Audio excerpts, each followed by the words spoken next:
Hello everyone, welcome back once again. I hope you are well. My name is Nick, we're on the Atari 2600 and we're looking at a shooter called Space Jockey, published by US Games in 1982. It's been written by Garry Kitchen and basically it's a horizontal scroller shooter. There's 16 different modes of play. We'll focus on 3 of them because they're all slight variations, but basically you control a UFO, so you're the alien this time. There's the 16 modes there and you must shoot everything and survive as long as possible. You get an extra life for every 1,000 points you go forward. So this is the basic mode 1, and in this one the UFO can only go up and down and the enemies stay in a set position. They're not moving all around the place. So this is fairly straightforward. It looks fairly basic at this time, but lots of different colours. Notice on the UFO it's got spinning lights to make it feel like the disc is going round in circles. But it's good to have a game where you're the alien attackers rather than the Earth people. If you had this game back in the day, let me know. It's not playing too bad at the moment. I'm really drawn in by the deep Atari 2600 sounds. Now the variations of play are directional missiles, the ships that go up and down. You can move, instead of up and down, you can move anywhere on the screen as well. And also as a mode where collisions will kill you. On this one, if you bump into any of the enemy, you will still survive. There we go. So I'll try three modes, which try the extreme variations of all the things going on. This is my last life already, so it always seems like there's about 3 enemy that come on the screen a maximum of times. Get points for shooting them. Didn't come out on the ZX Spectrum as far as I'm aware, and I don't think it was an arcade going up, but written by Garry Kitchen. Named after the kitchen. Could have been Gary Dining Room or Loft or Conservatory, but no, it's Garry Kitchen. Well done him. Right, okay, let's go to stage 7. I think this will give us enemies that go up and down. So this is probably a bit more exciting. So do stage 1 to get used to the thing, and then progress onwards. Now this isn't about expert gameplay, as you always know. It's about seeing how you would have got on with the game in your first and second go. Would have enough there if you want to play it again. Now I would have come across this game if I'd had it at the age of about 8, and there would have been enough there for me to want to play it again there. Horizontal scroller shooter action.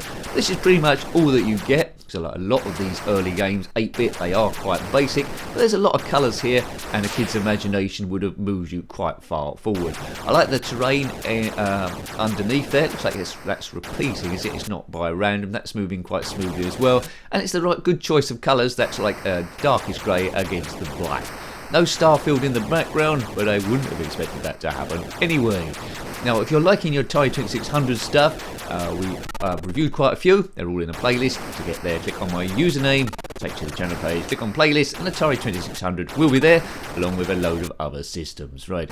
So, in this, the tactics seem to be get in line to shoot them and then get out of the way quite quickly. They do fire those full stops of doom at you rapidly. Score in pink there in the top, so I'm almost going to get an extra life if I can get an extra 30 points. Right, one more, and then watch down the bottom. Will I get something? An extra life should turn up down the bottom. Boom, there it is. As you see, that circular thing turned up there. If you are in a UFO currently attacking the Earth, then please comment in the comment section below. Why are you doing this thing? Are you annoyed with something in particular? Alright, helicopters against a UFO. That's not going to be one the helicopter can win, that's for sure. So there's only one player in this one, but as I say, 16 modes, variations on a theme. So I think we should do stage 16 now. Now it says here directional missiles, and that's going to even make it easier. Oh, look at that. Yeah, the directional changes depending on where your UFO is on the screen at the same time. This is interesting now. That is very, very awkward to play against. Oh man, Caravan. Yeah, this is quite good fun, this game. It's quite addictive. It's very hard to get a kid interested in these sort of games now, but in terms of Atari 2600 from a historical point of view, I've only recently found out about this game, but it is pretty nifty. It is pretty nifty. Put your favourite Atari 2600 shooter in the comment section below. I might have already reviewed it, I'm not sure. I've reviewed quite a few now so there we go. Big thank you to the subscribers. Please just hit that subscribe button if you haven't already, because that helps me continue and review more stuff. Always in the balance with the amount of competition and YouTube rules and all that sort of stuff, but I would like to do it full time, but you know, might happen, it might not. Biff. That's that thing done. That's that UFO done. Everything's getting blown up here, kaboom. Collisions in this mode 16, you can't collide into anything, which does add an extra level of difficulty to the fray. But why is Earth sending brown helicopters and biplanes to attack a blue UFO that's zipping through? I mean, maybe this is happening on the moon, this terrain. Maybe we haven't quite reached Earth yet. Never mind. There we go, we're stress busting, folks. That's what we're always doing. There's lots and lots of shooters. I'm not sure how many games I've reviewed by US Games. They tend to be by, most of the time, by Atari, don't they, or Parker Brothers. That seems to be the most of them. It's not the most advanced Atari 2600 game in the world, but what's there, it's playing good. And it was quite, well, it started in the 70s, wasn't it? This is quite near the beginning. Right, I think my favourite mode is 16. 7 is probably the one I would have played the most. Did you just contradict yourself there, Nick? I think I did. I think 7's my favourite then. The directional missiles is a nice idea, but it makes it a bit unwieldy to play against. Parachute, hot air balloons attacking a UFO. Whose idea was that? Imagine you're in the army, said, look, there's a big killer UFO attacking the Earth, or possibly the moon. We need you to attack it. Oh, okay, what equipment are you going to give me? We're going to give you a hot air balloon, but not only a hot air balloon, a bright pink one, so it's easy for the UFO to shoot you down. Oh, that's a good idea, isn't it? Don't know what's going on there. Take out the ground emplacement. Sometimes it'll be a tree, sometimes it'll be a lollipop looking thing, and sometimes it'll be some tractor with a bazooka on it. If you're currently on a tractor with a bazooka mounted on the back, then comment below. How's it going? Oh, also in a hot air balloon. Let's add the hot air balloonist in. Type quick though, because you're probably going to get blown up fairly quickly. I've probably shown you all this game now. Shown you the graphics, the sound, the different modes. I haven't shown you all 16, but I say they are variations of a theme. Kabiff! I said it, one life left. Be nice if the UFO changed colour at some point, or the foreground, that grey mountainous bit, changed colours, but you can't have everything. And it performs fairly well. Not sure how many copies it would have sold. Not sure, how popular it was back in the day, but I'm quite liking it. I would have given it some play. There might be a version of this on the Spectrum. If you know, let me know. That's a computer I own, but I certainly haven't come across it. But I'm coming across new games on the Spectrum, at least, that I have never heard of all the time now, as we've reviewed over over 1,000, getting on for 1,050 at time of recording. Helicopter magic. What ship would you attack a UFO in? What would be the best thing? Would you go for a hot air balloon? Would you go for a helicopter? Or a jet fighter? Or something else that the makers of this game, Garry Kitchen, hasn't thought of? Yes, there's a UFO in the kitchen. This would be great with a theme tune on it, wouldn't it? Maybe not Rat in the Kitchen or Garry in the Kitchen, maybe something else. Garry, of course, is a name that's gradually dying out with the generations. People just aren't calling their kids Garry anymore for some reason. There's a Garry in Indiana. He's gone off on a tangent again. Yeah, I think there's going to be a point where there's no Garys at all. Maybe it'll come back in fashion. King Garry or somewhere of Abyssinia.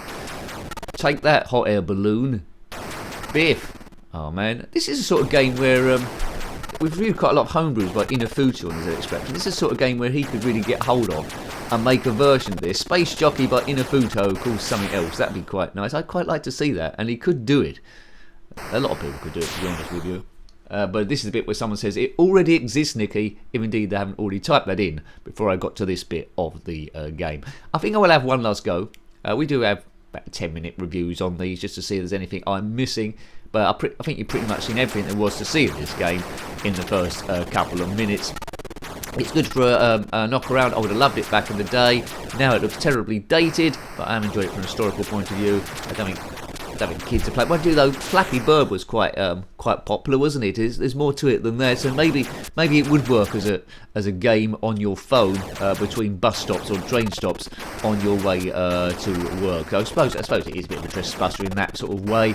It's helping improve your reflexes, so you age slower, maybe. You age slower, but then your eyes are on the screen, so you go blind or something. Anyway, there's the jet fighters coming at me at super Mach 2 miles an hour. This UFO is speeding along like nobody's business. We don't know what planet it's from. We know nothing about it. I'm a big sucker for end-of-level bosses, so that's something I might have liked to see, but 1982, maybe it's a bit too early for it to get end-level bosses in. When I say end-level boss, like the screen completely clears and something massive comes in on the other side, which takes quite a few shots to destroy. If a remake did happen of this, I would love to see that. That'd be awesome, so like a big dragon's head or something like that, but it'd be an Earthbound thing. Maybe like Earth Statue, the Statue of Liberty comes on shooting, or the Eiffel Tower, or something like that. Something that Earth could do. I'm glad there's not more than one UFO here, but they haven't got shields up, they've got no shields, so as long as a biplane could just shoot them once with their water pistol, then the UFO will blow up completely, so take that. I've been meaning to see that sequel to Independence Day. Is it Independence Day Resurgence? I still haven't seen that. A few people say it's rubbish, but I probably would like it. Probably could pick it up quite cheap now from Amazon or other independent retailers who are available. Biff, baff boff. This will be my last go, I think. Come on. Oh man, Caravan. I've kaboomed. I've completely kaboomed there. Yeah, nice little game. I'll just have one last go. One last go, but I'll be a bit more cavalier here. If you're still here, then comment in the section below. Well done, you. I'm not sure this is the longest gameplay nonsense, dodgy gameplay review of Space Jockey on the YouTube, but it might be, it might not. I don't know. I don't see how anyone can play it longer than this and get any sort of like video out of the thing. But anyway, classic times, early 80s, my favourite era of gaming. So overall, I like this one. It might have been spectacular, but for the era, it would have sufficed. Nice and colourful, good sounds, and you know quite what to do. Good stuff, good stuff. So, hope you liked having a look at that game. That was Space Jockey on the Atari 2600, published by US Games in 1982, and written by Garry Kitchen, one of the last of the Garys, no doubt. So, yeah, if you've got any comments about this game, similar games, or anything retro, then by all means, put that in the comment section below. You're always more than welcome. Until next time, take great care of yourself, and a very fond goodbye. Goodbye.